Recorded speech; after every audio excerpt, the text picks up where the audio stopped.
Hey, everybody, welcome to the show. Joining us tonight is our intrepid co-host and fellow traveler, Dan, the Dan Noodles Man.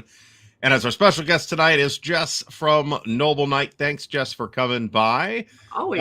I've selected a topic that I thought you may have some things to say about, which is how and with what, I suppose, to introduce new folks to wargaming. And this was kind of sparked by a conversation I had on Facebook with where somebody said, I think these particular print and play games, these very small, very simple print and play games would be a great introduction to wargame. And I was like, I don't think so. So it seems like a lot of extra work. Well, yeah, exactly. So, I mean, that was one of the points I made objecting to that, is that print and play games are a pain in the ass. I mean, I'm aware that people do it for a variety of reasons. For some people, it's like a part of the hobby is like to put print, making their own counters and printing them out, cutting them out, and dealing with the spray adhesive and all that nonsense. But I having tried it, it's a real hassle. I'd much rather point somebody to a game that you could just go buy, right? Even if it's whether it's a new product or something old, as long as it's not super crazy rare. Or where are you going to buy it? You mean at a brick and mortar? I wonder where one might buy games. Where could someone? So, I kind of am curious about this too, because as you guys know, I'm not the most experienced with war games, and it's a little bit outside of my general wheelhouse, but obviously we work with it quite a bit. So I'm kind of generally aware of what people have had success with. So what I've seen a lot of is people recommending the card-driven war games. So for entry level, for getting the idea warmed up and launching into that. So games like Undaunted, which isn't maybe your typical chit and pull, but it is a really good way for someone to kind of warm to the idea, especially if they're more used to a card or a board game. They're like, oh, well, let's try this card game. Well, it happens to be about war and conflicts, but we can warm into it with things like that. Plus, that designer is a fine-looking young man. He's a fine-looking young man. He's a handsome lad over there, Mr. David Thompson. Yeah, He-Man. So, I've heard some good stuff too about like the Commands and Colors series. Mm-hmm. Mm-hmm. Very easy to access, I think. Mm-hmm. Yeah, pretty accessible to a lot of people. But yeah, I'm actually really curious for you guys' input on what is a good way, because it's a question that I get asked pretty often. Is what kind of games do you think I should launch into if I'm going to start trying more games? So I'm actually really interested in what you guys think. So when I hear card-driven games, my immediate thought is to run to things like For the People and Empire of the Sun. Oh, hold on a second, sorry. Other Jess wants to say hi. Oh, well, hi, other Jess. Hi, guys. How you doing? Oh, look what she's got, too. I brought etiquette practice. Not okay. Still not really okay. Everybody loves chits, right? Oh, everybody. Oh, I love it. Better. Just so many. Oh, I got a copy of... sorted by type. Yeah, I bought a copy. I don't even want to say what I bought because the person might be watching. And it was chits all loose in the bottom of the box. So worse than those. Bye, guys. I hate that. Bye. Jess, folks don't do that. She realized she couldn't hear because I'm wearing the cans. So, Jess, you're selling all 3 games of Undaunted for only $135. Sounds like something we would do. For the whole bundle? That sounds amazing. Yeah, all 3 games. Now you got me checking. Jesus, it's He-Man himself. Mr. David Thompson. We have also heard that it's acceptable. So I mean, I do think that something like Undaunted would be a good choice for somebody that plays board games, but not war games as such. I think it's got a comparable complexity level. I don't think it's incredibly simple, right? That was my point with these little tiny print and play postcard things. It was man, I think it's way more important to get engagement out of the new play, whoever the prospect is, either because they're into the topic or because you have somebody to teach them who is like super enthusiastic. I think that's more important than that's right. Just complexity, which is not to say that I'm going to go introduce Vok Damrine to somebody tomorrow who's a complete noob. But we've got a brand new guy who's like a colleague of my one buddy that we play with, and he's never played war games before, and we're starting him out with BCS last Blitzkrieg, and that's going okay because he's interested in the topic. Okay. And I felt like that was the most, to me, that's, and I've said this before, I feel like that's the most important factor. I will also vouch to Tank on Tank. It's certainly very light. I'll vouch for that, but it's like a straight hex counter game too, right? There's no segue from Euro mechanics into hex and counter stuff. And in like that, Undaunted. In that context, I think Undaunted is kind of it's more of a bridge just because of its mechanical features. Tank on Tank's very simple. It's easy to teach, but as Brant from the Armchair Dragoons will remind us incessantly when he runs it 37 times a day at Origins. But which I guess reminds me to ask is what's Noble Knight's convention plans look like for the rest of the year? Oof. Well, I know we have someone heading down to Little Wars Midwest pretty soon. So the Historical Gaming Miniatures Society, a little bit more on the miniature side than on the true war game front. But I just came back from GaryCon, actually, that was just at the end of last month. So now it's a little bit of downtime other than that until the fall, as far as I'm aware. I'm not sure that we're doing much else this summer, just because we have so much stuff going on.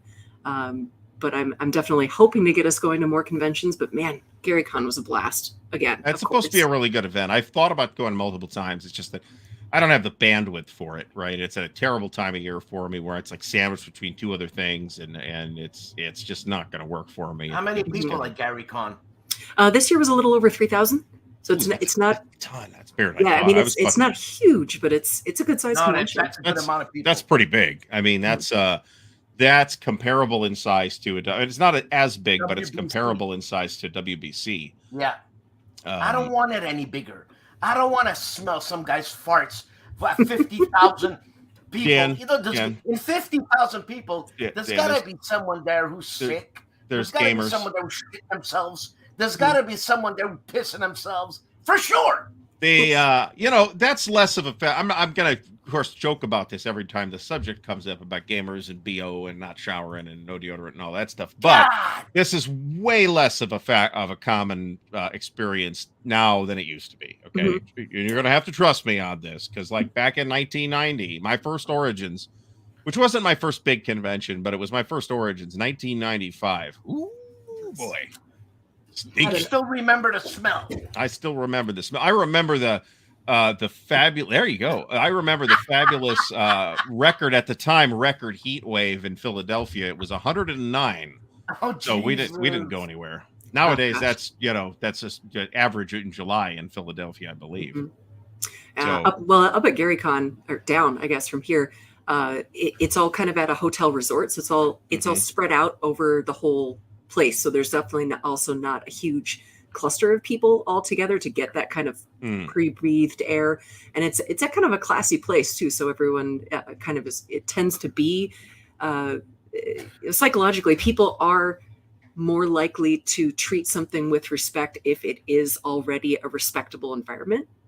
I think there's a word for, or there's a phrase for it. Yeah, the broken window phenomenon, where if a neighborhood's got a lot of broken windows, people are gonna disrespect it and throw their trash and break new windows. But if it's a nice, well-kept area, they're not nearly so likely to do so.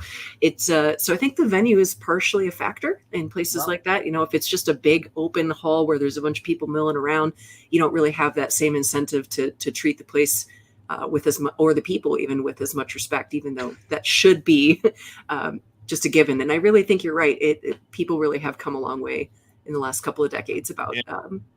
There's a couple reasons for that, but I will point out that if this has a shred of truth to it at all, that explains a great deal about ASL Oktoberfest, which is held in a building that I am a little surprised is not yet been condemned.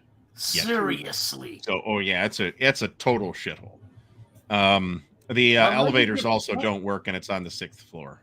Maybe it gives you the feeling of being in the factories in Stalingrad. You know what I'm saying? Exactly. Except the windows were in better shape in Stalingrad, I believe. No, it's a bad location. Not that it was. I mean, I was only there for like 45 minutes, but yeah, and I had been there in like 15 or 20 years, probably 20. But That's almost exactly right. Actually, 20 plus or minus 2 years was the last time I was there. Kurt Schilling was not there this year, though. I will say that. So, is there a reason why he wasn't there? I don't know. Maybe Kurt's not playing ASL anymore. But I wouldn't know. Doesn't it belong to him? Doesn't ASL belong to him? He is part. No, ASL belongs to Hasbro, Dan. But he is a 1/3 owner, I think, still at MMP, but he has no active role in the company as far as I'm aware. So happy to be corrected on that. If somebody from Multi-Man Publishing wants to come in and issue a correction, I'll be happy to retract that. But that's my understanding of what that situation is right now. So Carl mentions Revolution Games' Death of an Army, IPRA. 1914. Won't finish the whole thing. Well, this is a factor too, right?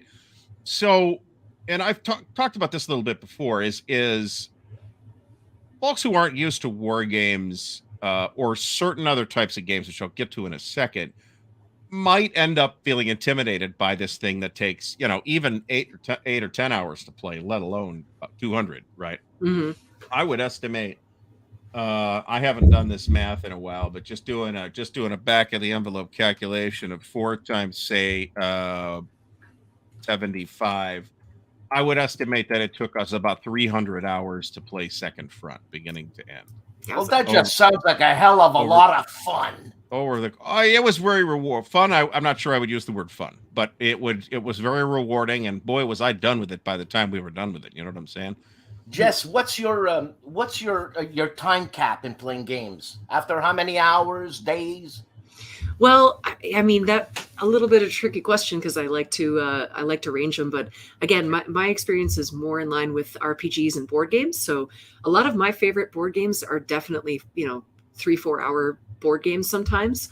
A lot of the ones that get the most play, though, are probably going to be hour and a half because that's what people can sometimes have the attention span or the time availability for. So I like to have, if I'm going to go to a game night, I usually will bring something that's light and quick, and then something that's going to be the meat of the event, if you will.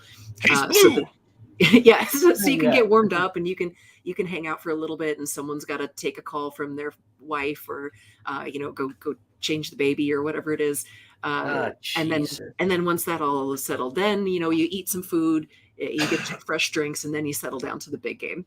I'll see it. Case Blue is great. You got all the break time you want. The other 3 hours you're sitting around while the other people are taking their turn. So, oh my God! Now it's interesting that you put it that way, though, because you mentioned RPGs, and there is a parallel between RPG play, where the expectation, I think, certainly there's exceptions to this, but the expectation is generally that you're going to sit down on a regular schedule of some kind, whether it's every week or every 2 weeks or once a month or whatever, at a specific time, and you're going to play, and then you'll be done for the night, and then you'll resume where you left off the following session, right? And it's a serialized type of event, right? So this is directly parallel the experience with monster games, but the difference, which does create a problem, right, is that you have to leave the thing set up. I mean, you don't have to, but you'll spend the entire time setting it up and taking it down. So that's impractical. Sure, and that eliminates a lot of people from the availability. Just if you don't have that space that you can leave it up, or a fancy gaming table that you can put the boards over, that's just not going to be realistic for so many people. Another one that, sorry to swing back left again, a lot of people have mentioned to me that playing solitaire war games is a really good entry point for war games because you can take all the time you want. But again, I would trust your expertise on that because I don't know. Well, let me tell you my ADD expertise on learning solo war games. I was trying to learn what's that game? Bomb Run. It's a little card game that this and this and that. As soon as I come to a section where I don't understand, it's over. That's a good point. Put the game away. Put it away. Throw it away. I don't want to hear it. So back in the day, first of all, solitaire war games are very popular. Okay, and I think we have seen a significant increase in the number of solitaire war games over the last 10 years, and in the number of people who are reporting playing solitaire games. But this is not a new phenomenon either. So back in the day, this is like early 70s, like 71, 72, 73. SBI used to put out these surveys in every issue of Strategy and Tactics And they found that like the overwhelming majority of the people that bought their games were playing them primarily or exclusively solitaire.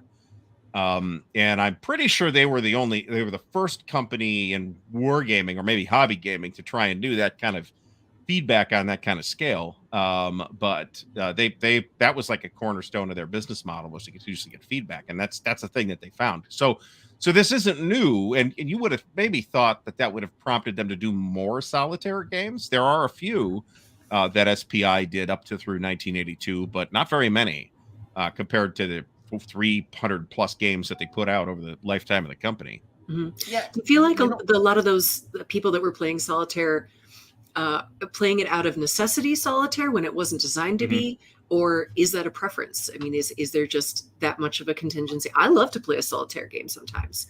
I tell you what the problem is. Stigler. That's the problem. Well, he hates him, but he's like Mikey from the Life cereal commercials, if you know what I mean. Jesus. Stigler, man. You just got to give him some Life cereal.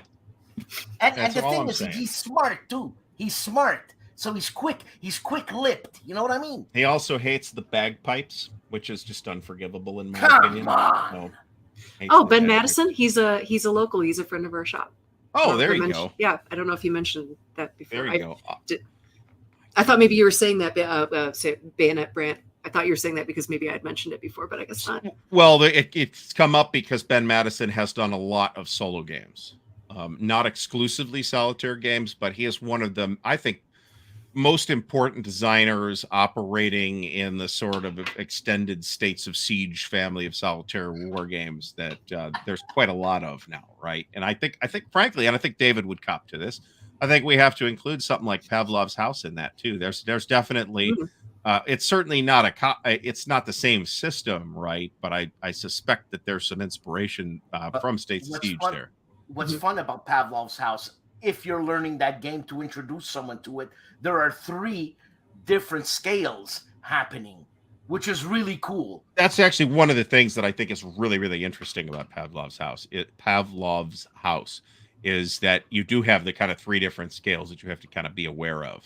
That's not common to see that as a design element. And I don't know that I don't know that I'd consider that game incredibly simple either. It's not. I think it's relatively sophisticated. I think it's one of Dave Thompson who did it. How hard can it be? Well, I'm not saying it's difficult. Those are 2 completely different things, right? You can have a sophisticated game with rich tapestry and decision making without necessarily making it complicated, right? Jess, right? That definitely it's a challenge though, because I mean, games that hit that note are few and far between. It's a very delicate balance to maintain in any genre. But sorry, distracted by your chat. You see what I mean? Yeah, we agree that for putting up with Dan, viewers should get actually Jess should get a bigger discount because she's got to put up with Dan too. Remember? Sorry, Jess. Sorry. I'll email my boss in just a second here and remind him that I need a bigger discount. Get that taken care of. They're going to start charging Jester extra though, because he complains every time. But I mean, Pavlov's House is awesome to introduce somebody because they're going to get curious at the what are the scales? Tactical, operational. I don't think there's a strategic level to that game, but there are 3 different scales. There's sort of a tactical, the grand tactical, and an operational is how there's I would an intrigue there, you know? Like maybe if the guy wants to carve out eyeballs with a knife, he's going to get into tactical. I'm not sure there's a card for that, but anyway. Probably in some game somewhere. I have no doubt. There is also a digital version of that for those interested in that. So that might be a consideration. I mean, it's a solitaire game anyways. You don't have to really worry about finding an opponent.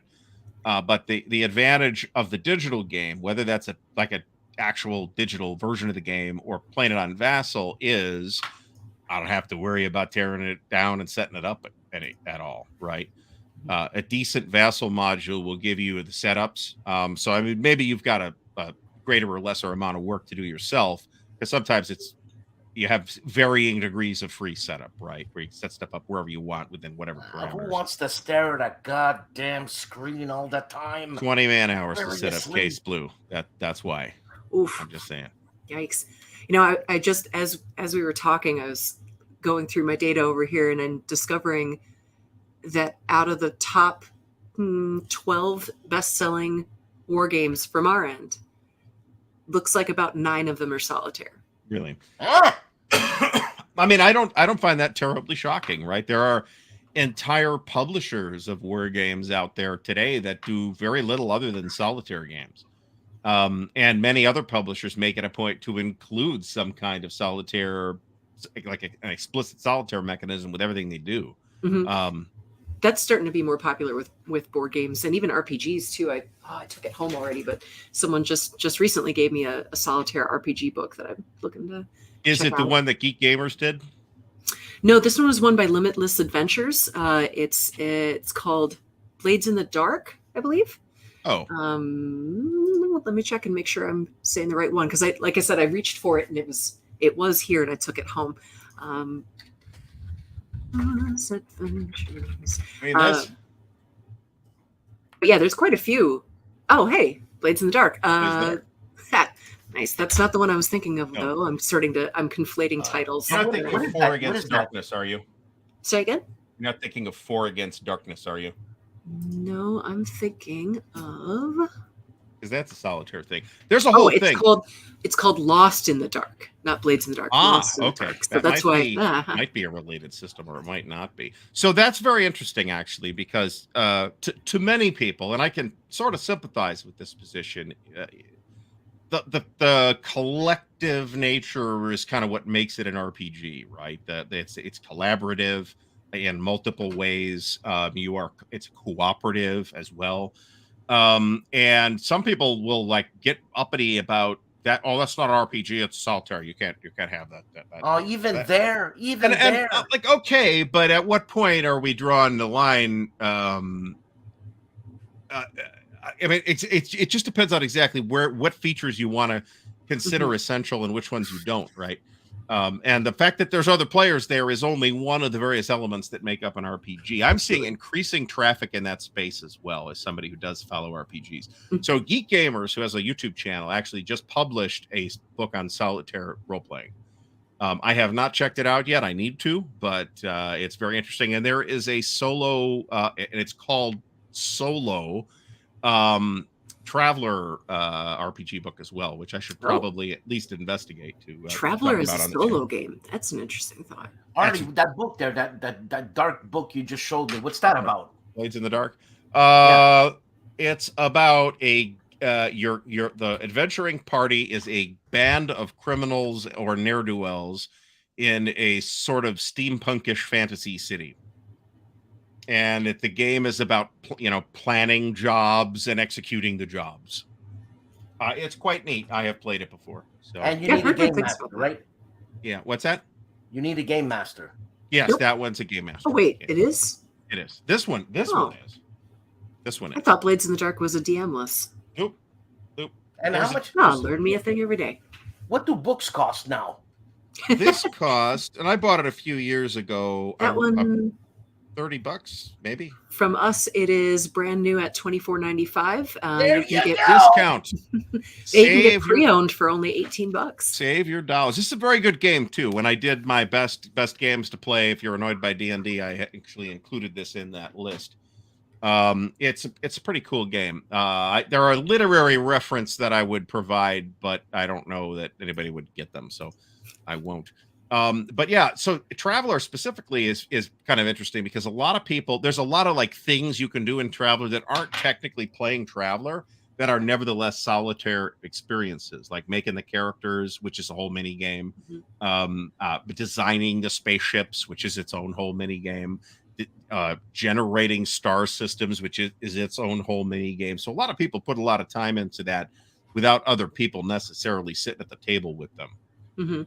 But I'm curious to see the current state of the art thinking on not just GM-less games, because I've played GM-less games, but actual Solitaire games. And so we were talking about this, Jester, before the show, and about how Dan's complaining about how stuff's so expensive in Canada, and they read me off some prices that really didn't seem all that bad, considering it's in Monopoly money anyway, right? You just go get your copy of Monopoly off the top shelf in the closet, pull some bills out, and take it up to Curdy, whatever, and off you go with some games, right? Yeah. So, sounds like a win. Yeah. So need water. Sorry. But weed is cheap. Hey, at least you've got that, right? You get that free government weed up there. It's like the welfare cheese down here. Right now, it's tolerated. You can grow 4 plants, and no one gives a hoot. I would imagine that that the welfare cheese in Wisconsin is really exceptional. All cheese in Wisconsin is really pretty exceptional. But I think actually there was just a gigantic cheese conference just this last week. We have cheese conferences. And the World Dairy Expo and all the I'm totally unsurprised by all of this information. Of course. I have an oven mitt that I think just says "fuck, I love cheese." Everyone has issued that one of those at their high school graduation in Wisconsin. Yep. You live in Wisconsin, you have to have the "fuck, I love cheese." You get that in a Peter Frampton album, and you're all set. No, but how can you not love cheese? Come on. Right? I love cheese. Come on, Dan. You're in French Canada. Of course you love cheese. Of course. And I bet you Stigler hates cheese. He probably hates cheese. He's probably got some kind of dairy intolerance or something like that. So he hates cheese. That guy's not allowed to come to ARDCon. If you do an ARDCon, ban him. I think Stigler will be too. I would be delighted to have Stigler here, but I think he'd be too irritable to come. I would promise cheese and bagpipe music and a variety of things that he hates, and all the counters would be clipped. And we would wear poofy shirts and drink tea with our pinkies up in the air. It's going to be fantastic. We'll have high tea. At some point, at some point, I'm going to bust out the poofy shirt just for Stigler. Actually, it's in a closet, and we haven't unpacked that from the movie because it's in with the medieval garb. Stigler likes cheese. So that's a Tilsiter, or did he screw up Stilton? Tilsiter? No, I think he means Tilsiter actually. So, but so as far as games that are suitable for new war gamers, I think a lot depends on what context that person's coming in from, right? Mm-hmm. If they're coming in from RPGs or board games or no game ever, or Euros or Magic or video games, right? That's an increasingly common situation where people, who played, thousands of hours of World of Warcraft are suddenly playing D&D now, right? How do we communicate to those folks that this exists, right? That's a whole nother thing. And then how do you include them? Because there's a social aspect too, where you're getting together with people that you can presumably stand to deal with for 4 hours at a time, which is very unlike my Easter holiday. But there's a social aspect of friend making, element of getting involved in these games too, right? At some point, you start going to the game, whatever it is, because that's what you do on Sunday night or whatever, right? Mm-hmm. So, I saw someone mentioned earlier about the coin series games, which is something that has been recommended to me as a jumping in point. And then I later heard conflicting on that as well. If you guys were to start, if I were to jump into a coin series game, as someone who's come from Euro games, I play a lot of Euro games. Is there one in particular that you guys think would be a good entry point for Euro gamers? I could tell you which. No, I totally disagree with Dan here. So I could tell you what the easiest one is to play without having seen the British Way, which just came out. So that's got like 4 coin mini games in it. So that might be the exception to this. But my first question is not going to be, can this person handle the complexity? Because some of them are there's a decent range of complexity in coin games. Some of them are pretty easy. Some of them are there's a lot going on, right? So my question then is of the available coin topics, is there one that particularly stands out to you as interesting? Okay. Yeah. I mean, honestly, the 2 that were just mentioned, Cuba Libre and Andean Abyss, but I'm very fond of South America. I studied abroad in Venezuela when I was younger. So those things intrigue me. So those are actually the 2 that I would look at and think of, but I didn't know if that was a good starting spot. So Cuba Libre is so there, like I said, I wouldn't start somebody with Case Blue because that'd be dumb, but I wouldn't start anybody on coin in either Fire in the Lake or Pendragon, and I'll advise them to steer clear of Liberty or Death as well. Those are at the higher end of complexity for coin games, but Cuba Libre and Andean Abyss are near the bottom of the coin complexity ladder. So, other than, again, with the possible exception of the British Way, which just came out, Cuba Libre is maybe the easiest coin game. Falling Sky is also pretty straightforward.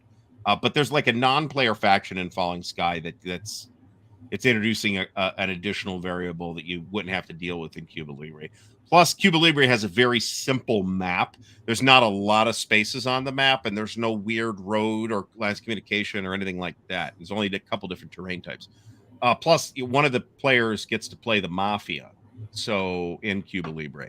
So, and your objective, your victory condition is you want to open more casinos.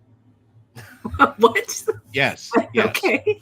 So well, I mean, they just want to make the money, right? They don't care about this revolution. Jack Ruby? That's just bad for business, right? So it's neat, actually. I've played both. I've actually never played Andean Abyss, but it is one of the it's one of the easy ones. So, but barring like at the very high end of complexity there, I'd say step into whichever one you feel is most interesting, right? If that's Andean Abyss or Cuba Libre, all the better. Well, that might be a good. Oh, sorry. Let me give you my opinion story on playing my first coin game with the designer and with people who knew how to play. Oh, I had no idea what game I was playing. This is true. He had no idea what game. No idea. Well, but is that the fault of the game, or was it the fault of the people that already knew the game and took a lot for granted? It's the fault of the 2/3 of a bottle of scotch that he had consumed prior to the game. I was with the designer. So, and he was probably putting it away too, but he's 7.5 feet tall, and you're not. So I'm just saying, there's a body mass thing going on. Cut it for me. I can't do coin. Can't do coin. Alan Salzar mentions Napoleon at Waterloo, which I was thinking about today, actually, because this was actually a free giveaway game that SPI was giving away at one point. And Decision, I almost said Decipher. Decision sells it for like $50 if it's even still in print now. But it is a very newbie friendly game, right? If you're interested in Waterloo in particular. There is also a print and play version, but I've already said that I considered that a pain in the ass, unreasonable to ask of a new player, especially. But if the price is right, the price is right, and if you don't mind doing this, yeah, exactly. Right. No one's ever going to fault someone for going for a free option if they're not sure that they're going to love the genre. That makes complete sense to me. Try something before you go all in and dedicate a lot of hours and money on it. I, of course, totally agree with that, but I would just, find somebody that has the thing and play it with them. In Falling Sky, Artie, you said there's another faction. There's a fifth non-player faction in Falling Sky. What is it? Andui? It's I forget, but it's just one of the extra. It's like another German tribe. That's like an additional variable that you have to account for. We can like hire them as mercenaries, for example. So, to my recollection, it's been a while. The Decision Games Napoleon at Waterloo, I don't think is still in print. Last one looks like it was 2014, I think. It sounds approximately correct. Give or take. With the graphic design, that looks like it was 2002. So. Well, look, are we going to talk war game graphic design here? Because I have thoughts. We may be slightly, not everywhere, but man, there's plenty that's behind the curve here in wargaming. I mean, to some extent, there are limitations to the medium, right? Yeah. But we could be doing better at that, generally speaking. John C. mentions the upcoming People Power coin game, which I think is shipping like any time now, possibly already. Was that one of those P500? Yeah. titles? So doesn't that have to do with the Philippines something? Yes, that is set in the Philippines. So it sounds particularly interesting. And apparently in the Philippines, they're very excited about it. Gandhi, I actually have, but haven't played yet. I'd like to, because there's something very interesting going on in Gandhi in that there are two of the four factions. Two of them are non-violent factions. That is a first for coin, and I think there's at least one other coin game in the pipeline somewhere that actually has that as a feature as well. I've been curious about what seems like an oxymoron there with the Gandhi, the war game. I still have a little bit of a hard time wrapping my head around Gandhi, the war game. Yeah, I know. What Gandhi would too, in fairness. But yeah, I mean, it continues to be a well-reviewed game that I know very little about, but I do laugh every time I see it. Who's the designer? Bruce Mansfeld. Bruce Mansfield. Look at that. Okay. Yeah. So there are certainly plenty of hairy, angry, bitter old war gamers who will tell you that no coin game is actually a war game anyway. So that one I might actually agree with them on, and a couple of the others I might actually agree. But I think clearly, I just didn't play it as a war game to me. Can't we all just get along? So, Jesus or Christ. Fire in the Lake for that. Get along. And Ooh, actually, why not on Fire in the Lake? Why would that not be? Oh, I think it is. It's about the conflict in Afghanistan. Yes. There are just Fire in the people who are, No, you know, Vietnam. Fire in the Lake is Vietnam. Fire. Did I say fire? Distant Plain is Afghanistan. Okay, Fire yeah, in I the was Lake is like- Vietnam. Sorry if I said that wrong. We're a little frazzled over here. Oh, no worries. But Let's just get along, eh? I mean, I think both of those are war games. But some other coin games, including possibly Gandhi, are not. Liberty or Death has a whole additional combat system bolted on, and actually, Pendragon kind of does too. And those are three right there: Fire in the Lake, Pendragon, and what was the third one I just mentioned? Falling Fire in the Sky. Lake, Pendragon, and Liberty or Death are probably my God. three favorite coin games, actually, and they happen to be the most complicated ones that I've got. What would be the argument on some of those coin games that they are not war games? Just out of curiosity, just so I can understand that better. So the thinking is that the game has to have some kind of quote unquote kinetic battle in it to function as a war game. Okay. And I'm not sure that like civil unrest qualifies. But there's like straight up shooting war in Fire in the Lake and Liberty or Death and Falling Sky too, for that matter. Mm-hmm. So it's quite abstract, and certainly in the case of Falling Sky. But I mean, do we say that there's no battles in there just because that's where we want to draw the line, right? Where exactly? Everybody's going to draw that line at a different place. I only report the news. Fair. Okay. Well, I like to understand. You guys are a great resource for me eventually actually entering into the war game arena. So I appreciate that.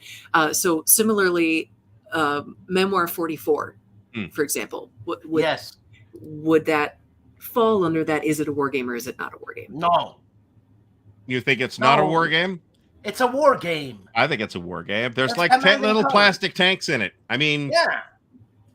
how is it not a war game, right? Whether you think it's a good war game or not is up to you. I actually have had a pretty miserable experience playing it every time I've played it, but that I might just be unlucky in that respect. I'm sure Richard Borg is thinking when he brings his check to the bank, damn. Oh yeah, as he's wheeling those wheelbarrows full of money into this bank vault, is definitely thinking, man, it's too bad those guys don't think this is a war game. Too bad. Damn it. Yeah. Feel bad for yeah. And I mean, I do have some sympathy for the, there does need to be a line drawn someplace, right? But it's kind of up to us as people that are into this kind of thing as to where we want to draw the line and whether we think this is a profitable discussion or not. We can all get along. You can get along and play your Terraforming Mars all you want. I mean, you're a Carcassonne or something like that. Terraforming Mars, I've actually played and it's good. Game. I love Terraforming Mars. Terraforming Mars is a pretty good game. But Carcassonne, I think I don't think there's much to it. Yes, I have Terraforming Mars. Is it? I never played it. Easy to learn.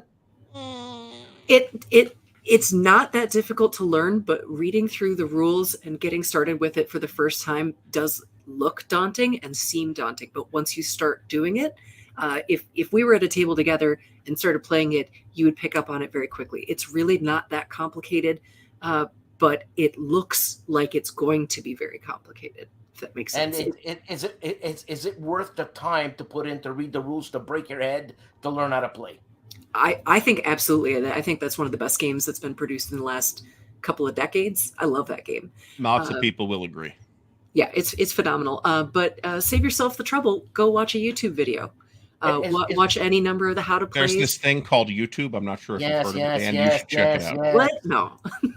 Is there any fighting involved in there? Any conflict? Nope. No. There is a little bit of occasional growing antagonism. It's competitive, certainly, but there's a shared map, so there's that component to it. But it's more it's more point driven, and who's doing the best job of doing this collective task together. So it can be adversarial, but there is no direct conflict. It's a little bit unusual in that respect because it is like definitionally cooperative, but it's not really cooperative, you know? Yeah, it's not because you're working separately completely. Yeah, it's a competitive, but your you know, the progress you make is reflected in the progress that other people have made too. So because you're kind of putting this like terraformed Mars map together as you go. I'm not sure I like it quite as much as you, Jess, but it's a good game. There's no question about that. So Jess, is it like Carcassonne, where basically you're trying to build your city and someone else comes and takes part of the city, getting half the points, type stuff? Mechanically, it's not very similar, but in a certain respect, well, with Carcassonne, you're building out the map as you go, right? It's becoming alive as you go. With Terraforming Mars, there's a preset map. You've got your classic hex grid map with some terrain features on it. It makes it a war game. Right? See, hex grid, it's a war game. So there's a certain there's end game criteria that have to be met. So when the whole planet's temperature, oxygen level, and some other stuff are reached, that's when the game ends, and whoever has gotten the most points from terraforming the planet that you're all terraforming together. But it's card driven. It's basically an engine builder. So you're developing your own company. You're a company. I have no idea what that even means, but please continue. No, sorry. So yeah, you're kind of building on your own mechanisms to enrich yourself so that you can have money to spend on improvements for the planet that increase the oxygen, that build the forest, that lay the ocean tiles. So that's the other one. It's the ocean tiles, the oxygen, and the temperature. So if I've done the most putting out of those forests and raising the oxygen and winning the awards and so forth, then I'm going to win. But you're all still manipulating the same map together. So is it like what's Chad Jensen's game there? Combat Commander? Dominant Species. Have you played that, Jess? I have not. No. Okay. Sorry. So what I will say about Terraforming Mars is it does look fairly complicated, or I wouldn't say complicated, but it looks fairly involved. But it's one of those games where most of the rules are actually on the cards, and they don't come up until you play that card. The basics of it are pretty straightforward, so you can actually get started with it relatively easily. It's definitely more accessible than it looks. And there's a digital version of that too, which you could probably play online. Yeah. So, like this option adds some conflict to Terraforming Mars. Yeah, exactly. Just put a CRT in there and a little Arnold Schwarzenegger miniature, and with where he's got the bulging eyes at the end of the movie in particular. That's the one I like. I have not played Dominant Species. I do know that it's quite a popular game. It's also considered fairly heavy by people who play those kinds of games. To what extent that is true, I have no idea. And quite long, I hear. That's possible. I mean, a lot of those. So that's an interesting observation, because we found that a lot of the classic war game publishers, when they did games that weren't war games, that they kind of tended to wait really long. Now, this was definitely true of Avalon Hill. A lot of those Avalon Hill games take quite a long time to play. Now, in the context of the expectations for those kind of games, right? Like Civilization, usually 6-8 hours to play that, right? Titan, 6 to 8 hours. I mean, it could have really, a great game, but it's got some issues, but it's still, I think, a classic game. Their rail games were like that. Those are not short, quick games, right? And I wonder to what extent their experiences dealing with the war game people, whose expectations tended to be different, informed the design work on the other side when they decided to go do stuff like World of Spices and stuff like that, right? Mm-hmm. What you got? He's got Dominant Species. I have Dominant Species, but the rule book is really difficult. I imagine, since you're trying to read it in what, Korean? I think it's Korean, yeah. That's what I thought. Don't ask me though. So, why do you have a Korean edition of Dominant Species? Because Kai Jensen really appreciates me. Okay. Okay, good. That's great. That's great. Nice, awful nice of Kai to send you a version of a game that you can't read. You're damn right. Oh, thanks, Chester. Ticket to Ride. Yeah, actually, I remember that, Chester, because now you're taking shit for mentioning Ticket to Ride, which I have never played, but I am provisionally willing to play Ticket to Ride at some point. every time somebody says, "Hey, you want to play this railroad game?" and I say, "Oh no, I hate railroad," and if I play it, I end up having fun anyway. So, so I actually don't hate rail games. It's hard to like engage me in them until I'm playing it, and then I'm like, "Woohoo, this is great!" Same, because at the and in Russian now. Yeah, and it was no retreat, so I figured I'd buy the Russian version because the original thing, and I just can't understand the rules. Well, they're in Russian. Well, there is no retreat. You know the other reason you can't understand the rules is because it's still in the shrink wrap. So there's that. Touche. Yeah. I have. Jess, what would I get on Noble Knight for a game like this? $300-400? That depends. I don't know too much about some of those foreign language Russian. editions It's are actually It's pretty by hard. Gaga Games. Gaga. I don't have, know. I think, 3 games that are not in English, and in 2 of them, there are English. They're war games, and there are English rules in with the game. The third product is the Diseños Orbitales beautiful slipcase hardcover edition of Classic Traveler, which I understand goes for decent change nowadays. Yes, actually, yes, it does. Absolutely gorgeous product. I got that in an Origins auction years ago, back when Origins has an auction. Last I checked, Alan Salazar, they actually do have a copy of Legrand here. So Yeah, I was gonna say I think I saw one not long ago. you might want to check that again. So Jess, that let me is know a if I can quite get a grand rare. for this, eh? Anything. I don't think we've ever played that He's game. got to yet. finance his trip to ArtieCon with that thing. Yeah, you're damn right I will. What was the title of that game? No Retreat, Retreat. the No Russian Retreat. front. Okay, yeah, weird. I don't think that we've carried that Yeah, but product. it's in Russian. It's Now you've got Putin mad. Thanks, Dan. Yeah, you don't want to get him mad. No, you'll end up with the Russian spam bots again, like I got all the time now. Yeah, we've got La Grande Guerre. That one. Hey, that's good, Jess. I That's try. good. That's what you get with a liberal arts major. Let's see. We do only have one though, but Yeah, nobody's got more than one of those. That's an Azure Wish game, and they're a French publisher, and their stuff was hard to get over here when they were around, and they're not around anymore. So even if you over in Europe, they tend to run a little bit less. Over here, they tend to run even more because it's really hard to get that thing. Calandale says that is the greatest World War I game, I believe, unless he's changed his mind on that since then. And it looks neat, but it also looks like a lot in terms of game and in terms of money. Of course, John points out that No Retreat was designed by CARROLL, which you should have CARROLL sign it before you sell it. Then you get even more for it, right? Hold on a second, John. I want to show you something. Oh, God. Most of my games, damn. I have seen Urban Sprawl. Jess, have you played that by any chance? no, I haven't. Yeah, that's a GMT game that was like sitting on the sale page for a long time. It didn't seem to take off, and I'm not sure why. I agree with. Go ahead. I was going to say my mistake. We do have No Retreat, but we have it as by GMT. Yeah, because it is normally. Oh, okay. Okay, gotcha. I was He's looking got for the the Russian Gaga edition. Games edition. Yeah, I was no, like, I've never seen that. I know the before. designer, so the designer gets so many copies of his own game, whatever. And he asked me, "You want a Russian version of the game?" And I said, "Yeah, sure." And then he said, "You want a Chinese version of the game?" And I said, "Yeah, sure." Actually, if you think about it, it would be kind of cool to play it on. I mean, there's not that much text on the board. It would be kind of cool to just play it on the Russian board with the rest of the English components. Are you kidding? Oh, well, okay.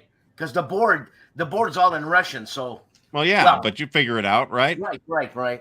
Right. You just got to learn the Cyrillic alphabet. It's not that hard, right? Sure.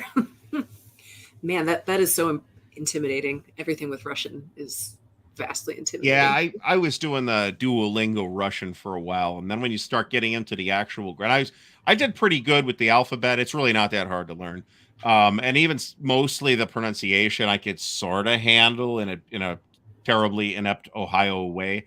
But then you started getting into like the actual grammar, and I totally face planted on it. So I'm like, nope, going back to German. Thank you very much. Hey, what's the new irregular combat series? I'm not sure what that is. Remind me exactly what this means, because this is ringing a bell. There is somebody has come out with a series, at least a loose series, called the Irregular Combat series. Is that the Brian Train series from Compass that starts with what was that quad that they did? Oh, yeah. So Yeah. Okay, good. You're a faster Googler than I am. Yeah. If that's the baby coin? Maybe give me a name of a game Baby here, guys. Great Brief Border Wars is the game I'm thinking of. And if that's the game we're talking about, then I don't think it strongly resembles coin in any way. I think it's lighter. It doesn't have any of, I mean, there's cards, but it doesn't have any of the other characteristics that one would associate with a coin game. So if that's the series we're talking about, then I don't think that resembles coin in the slightest. You know why Brian Train does like? Okay. This is different. So this is a guest or just of Robin Hood from our good friend Fred Serval. Yeah, and that should be coming along. And Cross Bronx Expressway by somebody operating under a name that I don't recognize. Or a team of people operating under that name, and that actually looks super interesting. That's a game basically about urban development and the compromises and negotiations that have to happen in the course of urban development. I was uninterested when I thought it was just about building the actual Cross Bronx Expressway, but there's a lot more going on in that than that. It actually looks super intriguing. Brian Train does for the quad games because the mushrooms in Vancouver are really heavy. The mushrooms. I'm not sure Brian doesn't seem like quite a mushroom guy to me. I could be. He's in Vancouver. What's the matter with you? Jess, do you folks have a game called Hegemony? We have had. Let me see if we have right now. Okay, there is more than one thing called Hegemony, but what I'm thinking of is a pretty recent release called Hegemony Drive Your Class to Victory or something like that. It's looks like a quite complicated political game. And I started watching videos on it. I'm like, oh, this kind of looks interesting. Meandering Mike says Hegemonia. No, it's called Hegemony. It's called Hegemony. The one former, from not the latter. 2020, right? Possibly. That's my daughter's middle name, Hegemonia. 2020. It looks like if it's the one from Rand Corporation from 2020. No, yes. that's not the. You guys have that? We do. Ooh, holy cow! So that can't be easy to get. That's is why I was something thinking it was different. The one that you meant. Oh. Yeah, I'm showing this as a 2023 release. I had the impression that this released in like 22. It's called Hegemony: Lead Your Class to Victory, and it's by Hegemonic Project Games and a variety of international partners, including Simon and Bumble 3 Interactive and Don't Panic. This may just not have made it down to the public yet. That's possible. Oh, that one. Okay, no, I was spelling it the Hegemony. Okay. Yes, with a D. That's the one from Rand. And yeah. Okay. people got spooked by that because like the sticker price on it was like $300 or $400. But it's like, man, first of all, they printed like 18 of these. Okay. So secondly, this is not a hobbyist's game, right? This is a professional product. If you're buying this, you're probably expensing it out to the corporate account. So the game I'm thinking of was on Kickstarter. And it's pretty interesting. It looks vaguely coin-like, much more coin-like looking than Brief Border Wars, certainly. Oh, yeah, I'm looking at it now. Oh, that does look like a crunchy. It looks meaty. Looks real meaty. I'm also hearing, this was mentioned in the chat by somebody, the Europa Universalis price of power thing that just got kickstarted, came out some months ago, I believe. And I'm hearing people telling me that's the most complicated game they've ever seen. Now, I think they're nuts, but that's what people are telling me. I don't know. I have some. There's very few times when I pick up a game and I go, this is too complicated for me. But it has happened a couple of times. Kanban EV. I'm never going to play that. Never. Okay. So I worked with the Kanban system when I worked at Delphi, once a subsidiary of General Motors, and I don't need to spend my recreational time dealing with Kanban. Thank you very much. I don't want to do that. As much as I love worker placement and resource management and critical path formulation, that looked like actual work. I spent too much time in the automotive industry to find that fun. It's like, no, I'm not doing that. I just thought about something. Jess, company that has easy war games, Worthington Publishing. Oh, that's a good point. Yeah, just across the board, they generally have pretty accessible looking titles.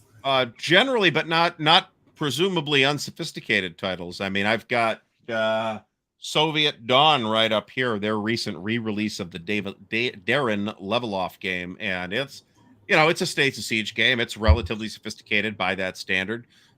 So there's a lot to like in Worthington's lineup game wise, and of course their production quality is really good. Yeah.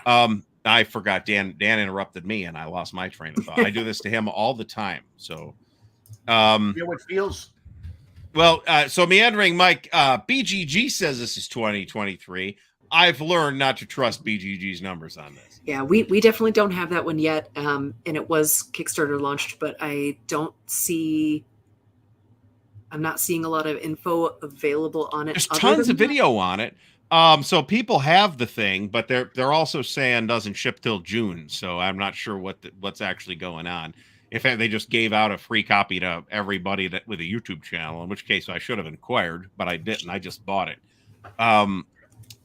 So I will tell you this, as I lean towards more complicated, longer games and stuff like that, right? So I have no problem with complicated games by themselves. There have been games that I looked at the rules and nope, put it down, put it back in the box, went to the shelf, and presumably the thing's going to get dumped at some point. So it is very possible to do that. Dale Brady asking about Champion Hill. It's a great introductory Civil War battle. The one that I'm thinking of at the moment is Hill of Death from Tiny Battle Publishing. That's available right now. The other alternative I could think of is the Gamer Civil War Brigade Series Champion Hill, which is terrific, but the system is terrific, but it's got it's going to be harder to get. So right now, if you're looking at Champion Hill specifically, go check out Hill of Death. So, and we've got all that stuff just got mentioned too. And Clark Commando 1983, CWB Champion Hill, that's the one I'm thinking of. That's a great question, Jess, and I guess we may close with this. What is the most expensive game product that Noble Knight has? Ooh, can you search the entire database by price, high to low? I can't, but I can nearly answer your question by memory of this one. There's a couple of things that spring to mind. I know that we have some original art, so I don't know if that's gonna. Does that count? Not the Deities and Demigods cover though. That one's not for sale. Yeah, sorry. Okay. I don't even know what a price on that would be. It's priceless. But we do have the Shadowrun original logo art. I think that one was that Dana Knutson did that one, and I think that one is currently in the vicinity of $30,000. Oh my God! Yes.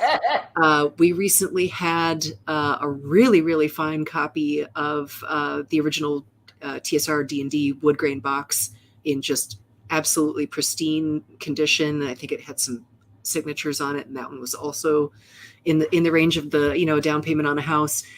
Seriously? Yeah, that's probably 25, 20, 30 grand. Let me see what else I'm and that's a very hard to find in those kind of conditions. Yeah, it was really, really crisp. I mean, it looked like it had just come out of Gary's basement. Mm-hmm.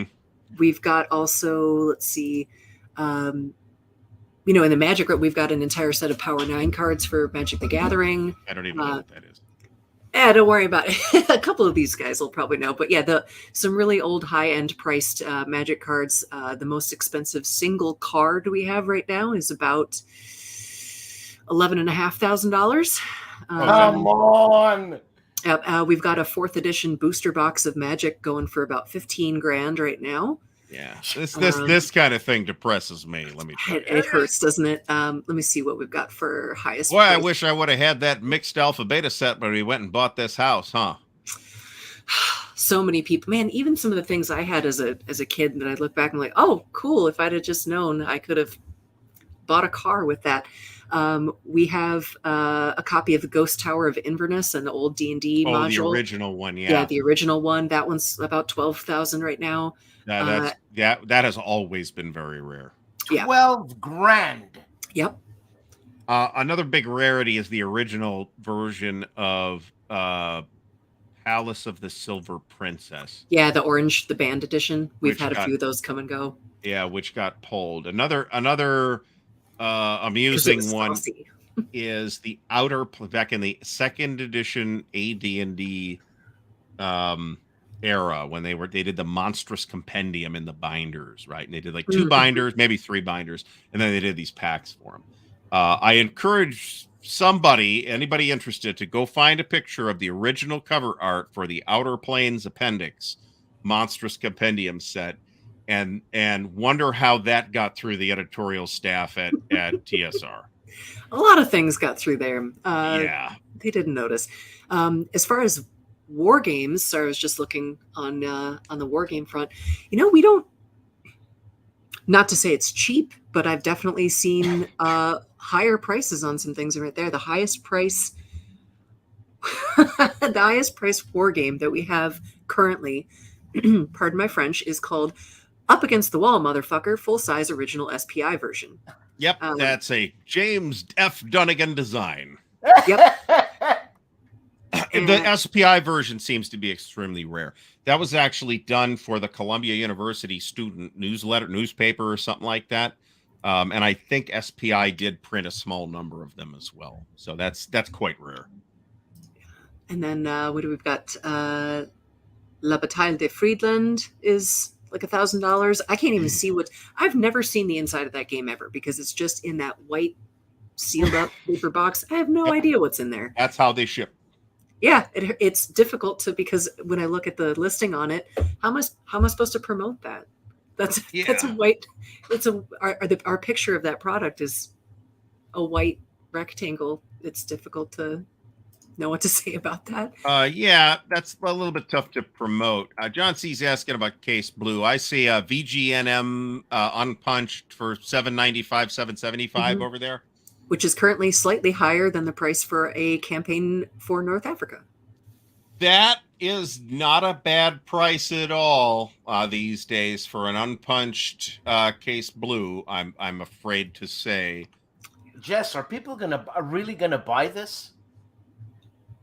Up Against the Wall, motherfucker? That I don't know. Let me see. You know what? I'm curious about our sales history of that. Let me VGNM unpunched campaign for North Africa, $770. That's not bad. Mm-hmm. Someone's gonna buy that game for $800. I've seen that for $1,200. So, and I've seen Case Blue for $1,200 as well. So basically, you're not gonna play it. The guy keeps it in shrink and resells it, man. So I guess we'll maybe end with this. The most expensive single war game I have ever purchased, I did buy from you guys, Jess, was Second Front, and I want to say it was about $450. Oh I got it home. I looked at it. I said, fantastic, and I started punching it the same day. So I buy games to own the games to play games. Yeah, I like got to do them. Let me see. I'm just curious about our sales history of Up Against the Wall, motherfucker. We've had a couple of different. Oh, there's a micro edition. I'm not sure what that means, but there are a couple of different versions of it. But yes, we have sold copies of that for more than the current listing price. Although the one I'm looking at from our most recent sale prior was also an uncut. Yeah, I'm not sure those were mounted counters, actually. Recall that the first few SPI games, I believe, did have unmounted counters. And I'm not sure exactly when their version of that showed up. So and I'm not going to investigate this, frankly. I don't care that much. It is a simulation game of student protests at Columbia University in the late 60s or something like that. So up against the brick.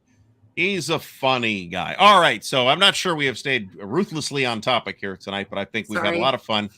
Oh, come on, Jess. Honestly, I've reaped a lot of information from you guys on this, but I feel like I just, left turn straight into let's talk about terraforming Mars. We are but not. I'm genuinely interested. I want to know, because one of these days, someone's going to get me at a table for a war game, and I want to do that. But I think part of the difficulty with onboarding someone to a war game is sort of like what you mentioned with your experience with the coin games.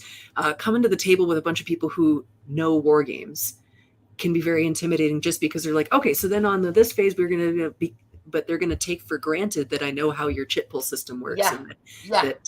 oh, well, that icon means this. Obviously, it always means that. But for someone who's coming in on the first time, it's not even an intentional thing that you might be doing. And I'm guilty of that with any board game too. Sometimes they'll say, on this phase, or, it's an engine builder game, and someone's like, you're going to have to tell me that like I'm a human being and not like a weird, nerd that knows all about these games. So there might be a lot of really good games out there that are great for intro games, but it really just depends on who's teaching it to you. Yes.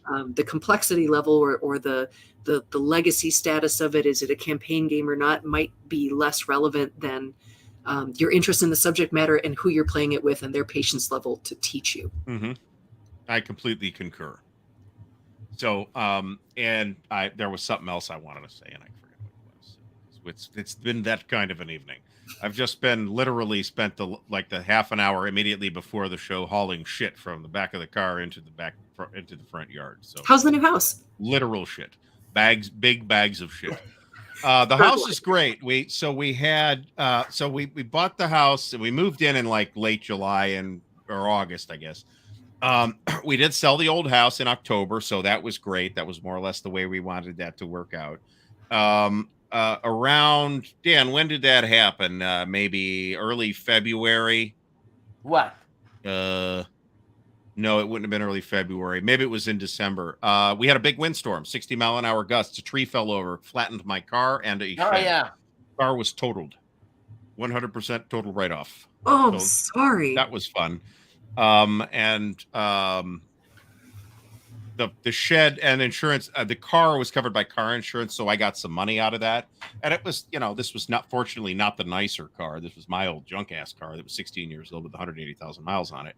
So I always said I was going to drive it till it can't drive it anymore. I did. So, but here's the thing: is I'm like sitting outside, sitting in the other car smoking, when the tree falls on that car about 30 feet away. So I saw the whole thing. So good thing I was wearing my brown pants. If you know what I'm saying. I was gonna say, did you see that like slow motion time where you watch it happen? I heard the cracking, and I looked up, and it was like boom, and bounced off the car. The car actually broke the tree, so there's that. And make them like they used to. Yeah, and then the rest of the tree went and flattened the shed. The shed was not covered at all. So thanks to the wind deductible, which is 10 times the normal deductible for the homeowner's insurance. So well, you know what? Like I said before, you spend $1,500 on an electric toilet, and then the power goes off. That's exactly right. So don't do that. Buy a regular toilet where you just flush and the water goes down, and you don't have to worry about whether it's on the Wi-Fi network. Yeah, just go dig a pit.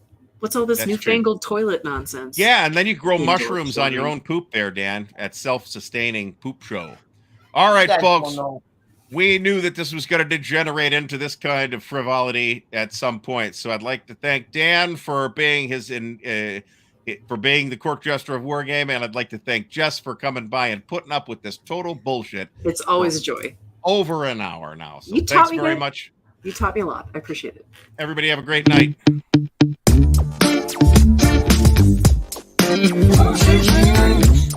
Big move. Big win. The moose is loose. Big moves. Big win. The moose is loose. Big moves. Big win. Big.